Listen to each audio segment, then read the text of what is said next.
The dust-laden wind carried a scent of desperation as Zara Fletcher clutched her young son to her chest, their wagon wheels creaking to a halt at the edge of Desdemona, Texas.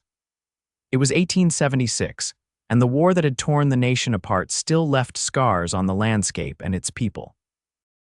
Her husband's blood had soaked into Virginia soil 3 years ago, leaving her with nothing but a 5-year-old boy, a handful of possessions, and a letter from a distant cousin who'd since passed on. The cousin's land deed was her last hope, but the local stares made it clear that an outsider, especially a woman alone, wasn't welcome. "Mama, I'm hungry," whispered Timothy, his small fingers clutching her worn dress. "Just a little longer, darling," she promised, though her own stomach had been empty since dawn. The last of their food had been eaten that morning, and the $2 hidden in her boot wouldn't last long. Desdemona hadn't been much to look at from a distance, and it was even less impressive up close. A single dusty street lined with weathered buildings, a saloon with peeling paint, a general store, and what appeared to be a blacksmith shop at the far end. The Texas sun beat down mercilessly, and Zara could feel sweat trickling down her back beneath her plain cotton dress. She guided their tired mare toward the water trough outside the general store. The animal needed rest as much as they did. 3 weeks on the trail had taken its toll on all of them. As Zara helped Timothy down from the wagon, she noticed 3 men on the store's porch watching her. Their expressions weren't friendly. "You lost, madam." The oldest of the men spat a stream of tobacco juice into the dirt. "No, sir. I've come to claim my cousin's property. Martha Wilkins was her name." The men exchanged glances. The oldest one laughed, a harsh sound that made Timothy press closer to her skirts. Martha's place, that dried-up patch of nothing, been abandoned for months. Town's fixing to auction it for taxes owed. Zara's heart sank. "There must be some mistake. I have the deed right here." She fumbled in her satchel, her fingers trembling as she produced the worn paper. The man barely glanced at it. "Don't matter what paper you got. Sheriff says that land's forfeit. Besides, no woman can work that land alone." His eyes narrowed. "Where's your husband?" "He died at Petersburg," she answered, lifting her chin. "I'm perfectly capable. We don't need no war widow bringing trouble," interrupted the youngest man, pushing away from the porch post. "Yankees been sending folks down here, stirring up problems. I'm from Georgia, sir, not the North. Don't make no difference.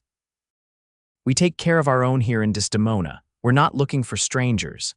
Timothy began to whimper, sensing the hostility. Zara stroked his hair, trying to project a calm she didn't feel. "We've come a very long way." "Then you best keep going." The man stepped closer. "We're not interested in whatever you're selling, and we don't need another mouth to feed when times get hard. I don't expect charity, good, cause you won't find it." The third man, silent until now, stood up. Martha Wilkins was a troublemaker. Always taking in strays, talking about rights for coloreds and women voting. We don't need more of her kind. Zara felt her face flush with anger and exhaustion. "My son and I need somewhere to stay tonight at least. Is there an inn?" "Saloons got rooms," said the oldest man with a smirk that made her skin crawl. "For women of a certain profession." The implication was clear. Zara gathered Timothy closer, fighting back tears of frustration.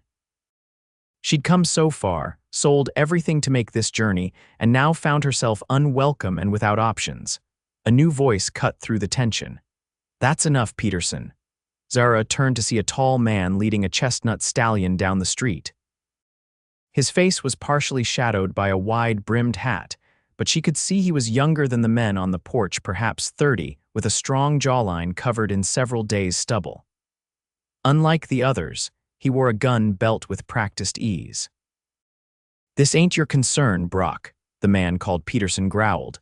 "When you're harassing a woman and child in the middle of town, it becomes my concern." The newcomer Brock stopped beside Zara's wagon. His eyes, a startling blue against his sun-darkened skin, assessed her situation quickly. "We're not wanted here," Zara said quietly, a tremor in her voice betraying her exhaustion. Brock Remington looked at her for a long moment, then at the small boy hiding in her skirts. Something softened in his expression. "Then you're wanted at my ranch, that's enough." His voice was low, but carried enough authority that the men on the porch shifted uncomfortably. Peterson spat again. Since when did you start collecting strays, Remington? Since decent men started turning them away. Brock's hand rested casually near his holster. The lady and her boy need a place to stay. I've got room. Your brother won't like it, warned the younger man. My brother doesn't run the Cross R. Brock turned to Zara. My ranch is 3 miles west. You're welcome to stay until you sort things out. Zara hesitated. Accepting help from a strange man could be dangerous, but the alternative, spending the night in her wagon with these hostile men nearby, seemed worse. Thank you, Mr. Remington. That's very kind. She nodded, making her decision. Brock, he corrected, then looked down at Timothy with a gentle smile. And who's this young cowboy? Timothy, the boy whispered, peering up at the tall stranger. Good to meet you, Timothy. Can you ride a horse? The boy's eyes widened. No, sir. Then it's high time you learned. Brock turned to Zara. Can you manage your wagon? Your mare looks spent. We'll manage, she assured him, not wanting to appear more helpless than she already felt. Follow me then. We'll have you settled before sunset. As they left town, Zara could feel the hostile stares of the men boring into her back. She wondered if she'd made a terrible mistake trusting this stranger, but something in his steady gaze had seemed trustworthy. More trustworthy, at least, than remaining in a town that had made its feelings so clear. The road to the Cross R Ranch wound through rolling hills dotted with mesquite and live oak. Timothy had stopped crying and now watched in fascination as Brock rode alongside their wagon, occasionally pointing out landmarks or wildlife. There's a fox, he said, indicating a russet blur darting into the brush. They're clever creatures, know how to survive when others can't. Zara wondered if he was trying to tell her something. The ranch came into view as they crested a hill, a modest but well-maintained house with a barn and several outbuildings. A corral held a dozen horses, and cattle grazed in the distance. It wasn't grand, but it was clearly the home of someone who took pride in their work. As they approached, a woman emerged from the house, gray-haired and sturdy, wiping her hands on an apron. Her expression was curious but not unwelcoming. Mrs. Havorson, we have guests, Brock called. This is Mrs. Fletcher and her son Timothy. They'll be staying with us for a while. The woman's eyebrows rose, but she nodded. I'll make up the spare room. Supper's almost ready. Zara felt a wave of gratitude so intense it nearly brought tears to her eyes. I can work, she blurted out. I'm not looking for charity. I can cook, so tend a garden. Brock held up a hand. We can talk about that tomorrow. For now, you both look like you could use a meal and a proper rest. Later, after the most substantial meal she'd had in weeks, Zara sat on the porch while Timothy slept in the small but clean room Mrs. Havorson had prepared. The housekeeper herself had retired after dinner, leaving Zara alone with their host. Thank you, she said simply, watching as Brock poured 2 cups of coffee. No need for thanks. He handed her a cup. Those men in town, they don't speak for everyone, but they speak for many, she guessed. Why did you help us? Brock was silent for a moment, leaning against the porch railing. My mother and I came to Texas when I was about your boy's age. After my father died, we weren't welcomed either. His jaw tightened at the memory. A rancher took us in, gave my mother work, taught me to ride. When he died, he left me this place. That was generous. He had no family, said I was like the son he never had. Brock sipped his coffee. I reckon I owe it to his memory to show the same kindness. Still, you took a risk. Those men clearly don't approve. Peterson and his cronies disapprove of most things that don't benefit them directly. He studied her over the rim of his cup. Now, why don't you tell me what brought you to Desdemona, Mrs. Fletcher? Zara, she corrected, then explained about her cousin's property and the journey from Georgia. Brock frowned. Martha Wilkins was your cousin? I knew her not well, but enough to say hello. She was a good woman, despite what they said in town, outspoken but good-hearted. They mentioned taxes owed. That might be true. Martha wasn't one for practicalities. He set his cup down. I'll speak to Sheriff Taylor tomorrow. He's fair, unlike some in town. If there are back taxes, we might be able to work something out. Why would you do that for us? Zara asked, unable to keep the suspicion from her voice. Brock smiled, a crooked grin that transformed his serious face. Because Martha Wilkins would have done the same for me, and because that boy of yours deserves a chance. He stood, stretching his tall frame. Get some rest, Zara. Things often look better in the morning. As she lay in the unfamiliar bed that night, Timothy curled against her side. Zara wondered at the strange turn of events. She'd arrived desperate and been turned away, only to find unexpected sanctuary with a man she'd just met. It didn't make sense, and yet she was grateful. Perhaps tomorrow would indeed look better. The morning brought the aroma of fresh coffee and bacon. Timothy woke with more energy than he'd shown in weeks, excited by the prospect of seeing the horses again. Mrs. Halvorsen, a widow from Norway who'd been with the ranch for years, took a shine to the boy immediately, slipping him extra biscuits with honey. Brock appeared as they finished breakfast, his hat in hand. "I'm heading into town to speak with the sheriff. Mrs. Halvorsen will show you around." He looked at Timothy. "And if you're good for your mother, I might teach you to ride when I get back." Timothy's eyes lit up. "Yes, sir, I'll be good, I promise." After Brock left Mrs. Halvorsen showed Zara the ranch house, a simple but comfortable dwelling with 4 bedrooms, a kitchen with a large cast iron stove, and a sitting room with actual books on shelves, something Zara hadn't seen since leaving Georgia. "Mr. Remington reads?" she asked, surprised. Mrs. Halvorsen nodded. "Every night. His mother taught him the value of learning." She hesitated. "If you don't mind my asking, what are your plans?" Zara sighed. "I thought I'd start a new life on my cousin's land. Now I don't know. It's not easy for a woman alone," the older woman acknowledged. "But you seem strong." "I have to be for Timothy." Mrs. Halvorsen nodded approvingly. "Come, I'll show you the garden. It could use a woman's touch." The garden behind the house was well planned but somewhat neglected. Zara immediately spotted ways to improve it and found herself making mental notes. It felt good to think about growing things again, about creating rather than just surviving. While Mrs. Halvorsen took Timothy to see the chickens, Zara wandered toward the barn, curious about the operation. Inside, she found a young man brushing down a horse. He looked up, startled. "Madam, I'm sorry to intrude. I'm Zara Fletcher. Mr. Remington invited my son and me to stay for a while." The young man, barely out of his teens, she guessed, touched his hat respectfully. "Miguel Sanchez, madam. I work for Mr. Remington. It seems like a fine ranch, best in the county though not the biggest." Pride was evident in his voice. "Mr. Remington treats his people fair." "His people? 4 of us work here regular. Me, Tomas, Charlie, and old Jake who's out with the herd, plus Mrs. Halvorsen for the house." Miguel returned to brushing the horse. "Mr. Remington doesn't care where a man comes from, only how hard he works." Zara found this information reassuring. She continued her exploration, eventually finding Timothy helping Mrs. Halvorsen collect eggs, his small face alight with the novelty of the task. Brock returned mid-afternoon, his expression unreadable as he dismounted in the yard. Zara, who had been hanging laundry with Mrs. Halvorsen, felt her heart sink. "Bad news, then. Mrs. Fletcher, could I speak with you?" He called, handing his reins to Miguel. They walked to the porch, where Brock removed his hat and ran a hand through his dark hair. "The situation with your cousin's land is complicated," he began. "There are indeed back taxes 3 years' worth, about $60. Zara's heart sank further. It might as well have been $600 for all she could afford to pay. "The good news," Brock continued, "is that the land is rightfully yours. The deed is valid. Sheriff Taylor confirmed it. But without paying the taxes, I can't claim it. Not immediately, no. But I spoke with the county clerk.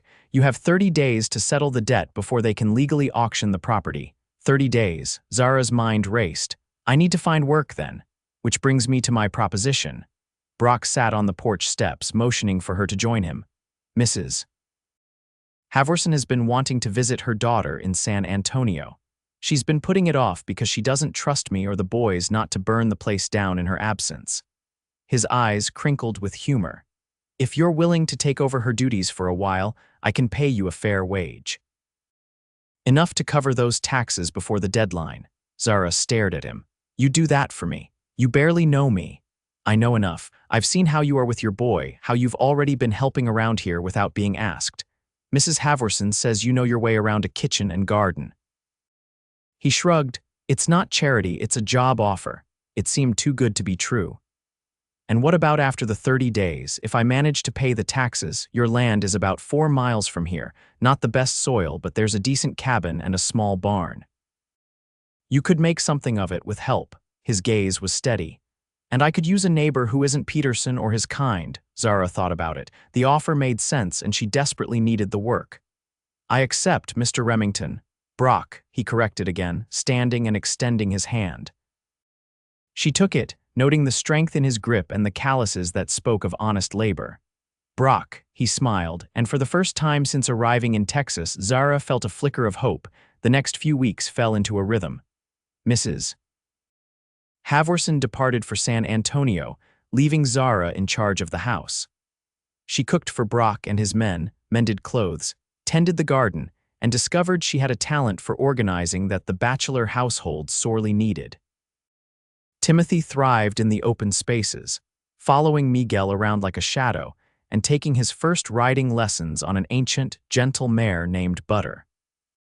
Zara saw little of Brock during the day. He was busy with ranch work, often riding out at dawn and returning at dusk, but they fell into the habit of sharing coffee on the porch after supper, talking about their days while Timothy played with a set of wooden animals Brock had carved for him.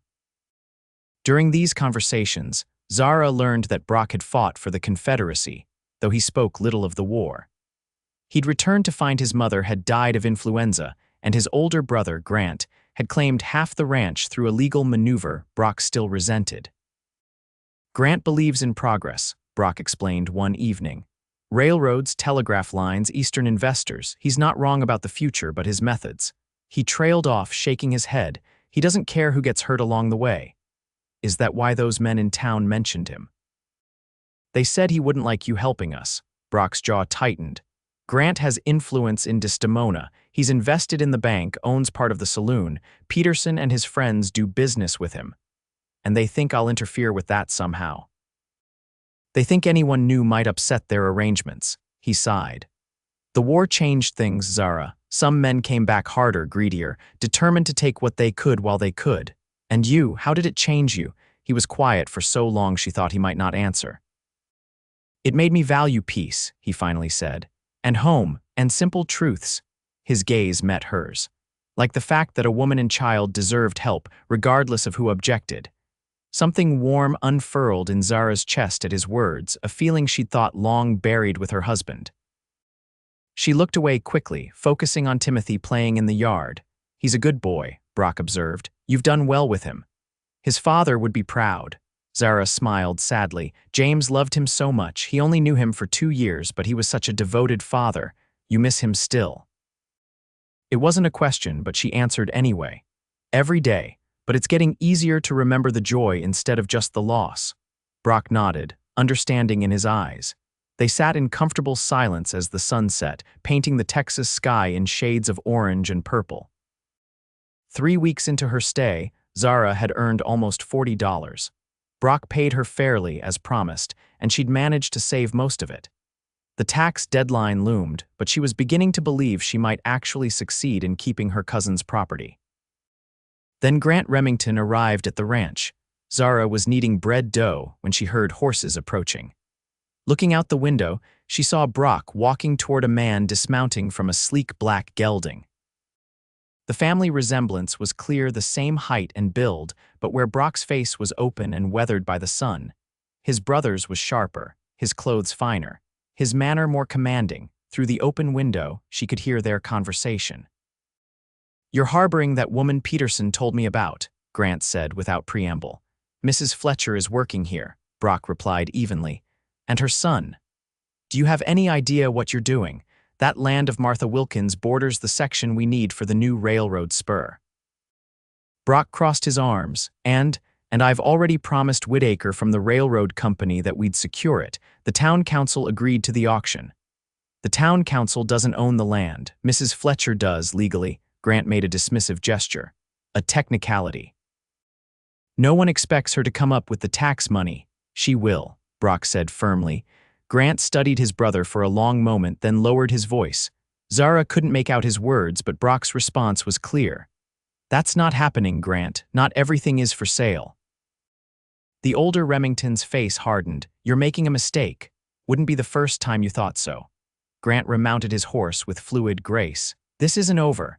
That railroad spur means progress for Desdemona, jobs, money, a future. Don't stand in the way of that for some war widow with a sob story.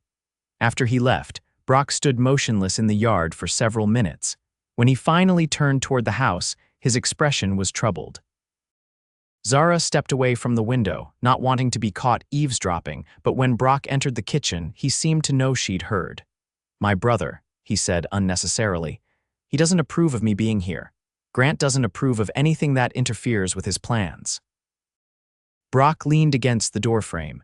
"But you should know what you're facing. The railroad wants your cousin's land for a spur line. They're offering good money to the town, and the council members stand to profit personally." Zara wiped flour from her hands. "So that's why they were so hostile. They wanted me gone so they could auction the land." "Yes, and they won't be happy when you pay those taxes." "What will they do?" Brock's expression darkened. "I don't know, but I want you to be careful. Don't go into town alone. I can take care of myself. I know you can." "But Grant has influence and Peterson has a temper." He hesitated. "Maybe you should consider selling, taking the money and starting fresh somewhere else." Zara stiffened. "Is that what you want, for me to leave?" "No," the word came quickly, his blue eyes holding hers. "But I want you and Timothy safe. We've never been safe, not really, not since James died." She returned to her bread dough, kneading it with more force than necessary. "I came here for a home, Brock, not just a place to stay, but somewhere permanent for Timothy, somewhere he can put down roots." "I understand that. Then understand I won't be driven away by men who think they can decide my future for me." She shaped the dough into a loaf with determined movements.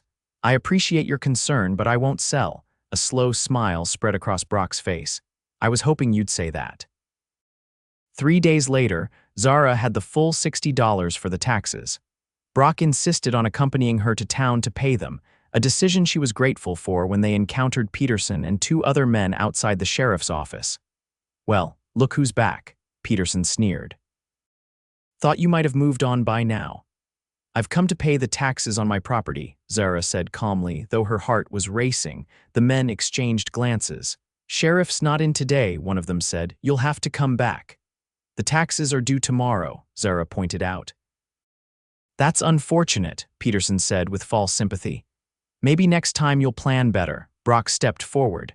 "Where's Sheriff Taylor? Had business in Fort Worth. Won't be back until next week." "Convenient," Brock muttered, then turned to Zara. "We'll go to the county clerk directly." Peterson moved to block their path. "Clerk's office closes early on Wednesdays. Just missed him."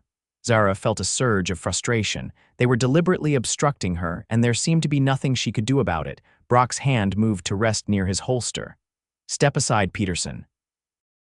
"Or what? You'll shoot me for telling the truth. Clerk's gone, nothing to be done about it." "Brock." A new voice entered the conversation. A middle-aged man in a neat suit approached from the direction of the general store. "Is there a problem here, Judge Harrison?" Brock nodded respectfully. "Mrs. Fletcher has come to pay the taxes on Martha Wilkins' property, but it seems the sheriff and clerk are conveniently absent." The judge's eyebrows rose. "Is that so?" He looked at Zara. "You have the funds, madam?" "Yes, sir, right here." She patted her reticule. "Well then. As circuit judge, I'm authorized to accept payment in the absence of local officials." He smiled pleasantly at Peterson, whose face had darkened. "I'm sure these gentlemen wouldn't want to interfere with legal proceedings." Peterson looked like he wanted to argue but thought better of it. "Your brother won't like this, Remington," he growled, before stalking away with his companions. Judge Harrison led them to his office, where he carefully counted the money and provided Zara with a receipt. "This makes you the legal owner of the property, Mrs. Fletcher. No one can dispute that now." Relief washed over her. "Thank you, Your Honor." "Don't thank me, I'm just upholding the law." He glanced at Brock. "Though I suspect certain parties will be displeased." "Let them be," Brock replied. "The railroad can find another route." As they rode back to the ranch, Zara felt lighter than she had in years. "I can't believe it. I actually own land." Brock smiled. "You earned it. I've never seen anyone work as hard as you have these past weeks. I couldn't have done it without your help. You would have found a way." His voice held admiration. "You're the most determined woman I've ever met, Zara Fletcher." The way he said her name sent a flutter through her chest. "What happens now?" she asked, trying to focus on practical matters. "Tomorrow, we'll ride out to see your property. It needs work, but it's good land. The cabin is solid, though it could use some repairs. I'll need to find more work to afford supplies. I may have a solution for that." Brock looked suddenly hesitant. "Mrs. Halvorson wrote to say she's staying in San Antonio longer than planned. Her daughter's expecting a child and she wants to be there. She asked if you might consider staying on at the ranch." Zara considered this. "That would be convenient while I fix up the cabin." "Yes, and," he cleared his throat, "Timothy seems happy here. He is. Happier than I've seen him since his father died." They rode in silence for a while, each lost in thought. Zara wondered what would happen when her cabin was repaired and she moved to her own land. Would she still see Brock regularly? The thought of not sharing evening conversations on the porch left her feeling strangely hollow. The next day, Brock took her to see Martha's property. As they crested a hill, the small cabin came into view, nestled against a backdrop of oak trees with a stream running nearby. It was modest but charming, with a porch across the front and a stone chimney. "It's beautiful," Zara breathed. "It needs work," Brock cautioned, dismounting to help her down from her horse. "The roof leaks in places and some of the floorboards are rotted, but it's mine." She walked toward the cabin, taking in the overgrown garden and the small barn with its sagging door. "I can fix it." "We can fix it," Brock corrected, following her. "My men and I will help." Zara turned to him, surprised. "You've already done so much. That's what neighbors do." He smiled, the sunlight catching in his eyes. "Besides, I've grown used to your cooking. Can't have you living in a leaky cabin." Inside, the cabin was dusty but intact. 2 rooms, a main living area with a kitchen and a smaller bedroom with simple furniture covered in cloths. Zara moved around the space, envisioning where Timothy would sleep, where she would cook, where they would live their new life.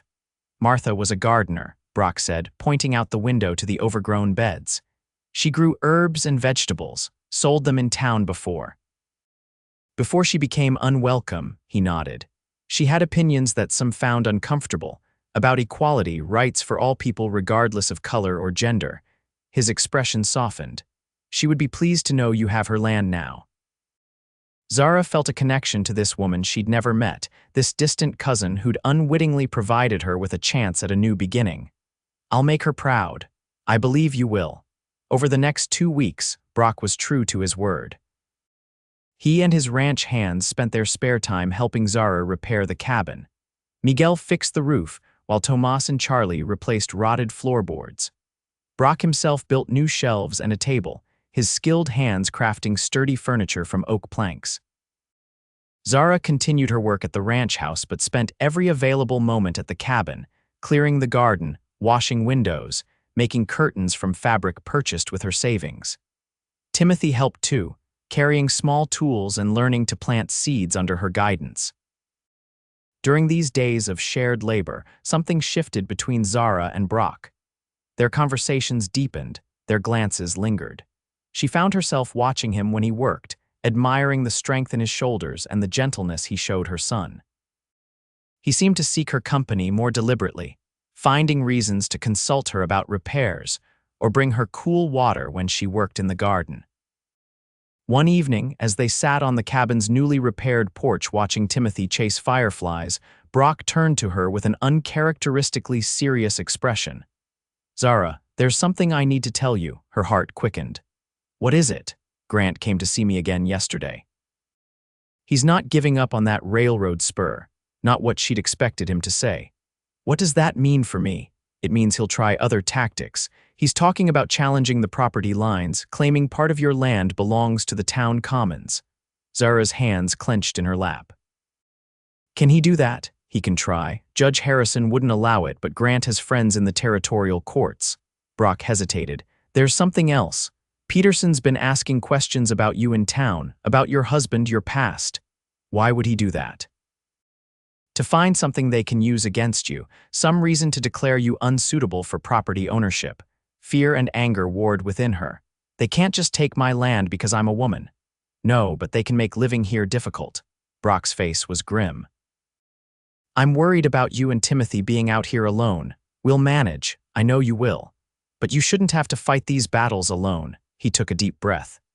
Zara, I have a proposition for you. She waited, suddenly nervous. Marry me. The words hung in the evening air. Zara stared at him, certain she'd misheard. What? Marry me, he repeated, his voice steadier. As my wife, you'd have protection under the law that a single woman doesn't. Grant and Peterson wouldn't dare challenge your claim if you were a Remington. You're proposing marriage as a legal protection.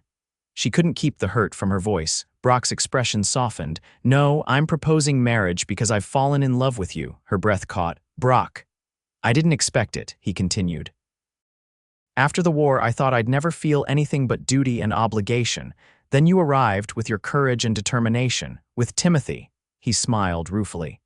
I've been finding excuses to be near you for weeks. I noticed, she admitted, a smile tugging at her lips. And hope flared in his eyes. And I've been finding reasons to be where you are, too. He reached for her hand, his calloused fingers warm against hers. I know it's sudden. I know you still honor your husband's memory, but I believe we could build something good together, Zara. Something that would give Timothy the family he deserves.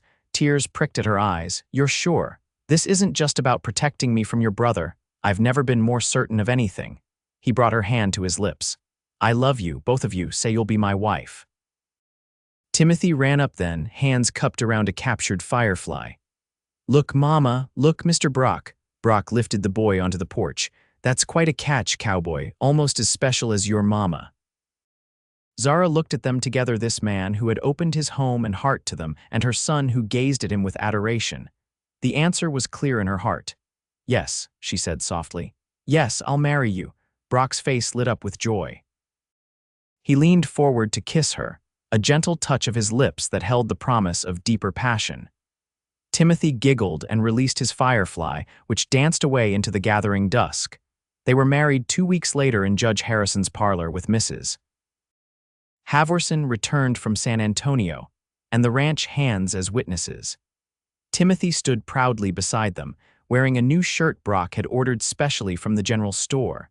Zara wore a simple blue dress, her hair adorned with wildflowers collected by Miguel's sisters. When Brock saw her, his expression of wonder and love made her feel more beautiful than any elaborate gown could have. You are stunning, he whispered as she took her place beside him. The ceremony was brief but meaningful. When Judge Harrison pronounced them husband and wife, Brock kissed her with a tenderness that brought tears to her eyes. Timothy cheered, making everyone laugh. They celebrated with a feast at the ranch, the table laden with dishes prepared by Mrs. Havorson and the Mexican women from neighboring ranches. There was music and dancing, and even a few townspeople who defied Peterson's disapproval to attend. That night, after Timothy had fallen asleep in his new room at the ranch house, Brock led Zara to the master bedroom, now their bedroom. He'd filled it with fresh flowers and lit candles that cast a warm glow over the space. Are you happy? He asked, drawing her into his arms. Happier than I thought possible, she answered truthfully. In the months since arriving in Texas, she'd found not just shelter but a home, not just security but love. Their first night together as husband and wife was tender and passionate, a discovery of each other that left them breathless and marveling at the bond between them. As they lay together afterward, Brock's arms around her, Zara felt a sense of rightness, of belonging that she'd feared lost forever after James's death. What are you thinking? Brock murmured, his lips against her hair. That when I said we're not wanted that first day, I never imagined where your answer would lead us, he smiled in the darkness. Best words I ever spoke, you're wanted here. You saved us. No, he turned her face toward his. You saved yourself, Zara, I just gave you time to do it. The challenges didn't end with their marriage. Grant Remington was furious when he learned of it, seeing it as a direct challenge to his authority and plans. He tried to contest the marriage, claiming his brother was being manipulated, but Judge Harrison shut down that avenue quickly. When legal means failed, Grant resorted to economic pressure. He convinced several businesses in town to refuse service to Brock and Zara. For a time, they had to travel to the next county to sell their cattle and purchase supplies, but Zara's determination proved infectious. She began selling vegetables and herbs from Martha's garden again, setting up a small stand at the edge of town. At first, few dared to stop, but the quality of her produce eventually won over several wives of prominent townsmen. Brock expanded his cattle operation, finding new buyers further afield. He hired more hands, including several Mexican vaqueros whom other ranchers wouldn't employ due to prejudice. The Cross R Ranch became known for fair treatment and quality stock. Timothy flourished in his new life. He learned to ride properly, helped with the garden and lighter ranch chores, and began school in town, where his quick mind and friendly nature eventually overcame the initial hostility toward the outsider's child. A year after their marriage, Zara gave birth to a daughter, whom they named Martha in honor of the cousin whose land had brought them together. 2 years later, a son followed, named James after Zara's first husband, a choice that showed Brock's security in their love and respect for her past. Grant eventually overplayed his hand. When he attempted to divert water from a creek that served several ranches, including the Cross R, the affected ranchers banded together in opposition. The resulting legal battle revealed financial improprieties in Grant's dealings with the railroad company, costing him his position and much of his influence. By the time the railroad finally came to Desdemona in 1883, it followed a different route, one that bypassed Martha Wilkins' land entirely, but still brought progress to the town. Peterson and his cronies had been voted out of the town council, replaced by men who valued fair dealing over personal gain. On their 5th wedding anniversary, Brock took Zara back to the spot where they'd first viewed her cousin's cabin. The property had been transformed, the garden now lush and productive, the barn rebuilt, the cabin expanded to accommodate occasional visits. They used it as a retreat and as rental housing for new workers, a place where people who needed a fresh start could find one, just as Zara had. "Do you ever regret it?" Brock asked as they sat on the porch swing he'd installed the previous summer. "Staying in a town that didn't want you?" Zara leaned against his shoulder, watching their children play in the yard with the dog they'd rescued the year before. Timothy, now 12, was showing his younger siblings how to throw a lasso, his patient instruction reminiscent of Brock's manner. "Never," she answered honestly. "This is exactly where we were meant to be." Brock kissed her temple, his arm tightening around her shoulders. "I thank God every day that you were stubborn enough to fight for what was yours.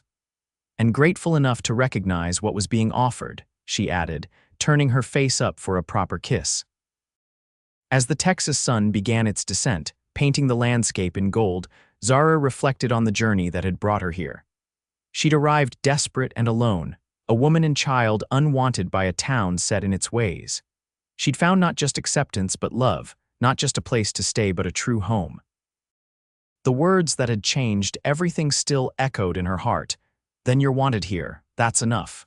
It had been enough, it had been everything.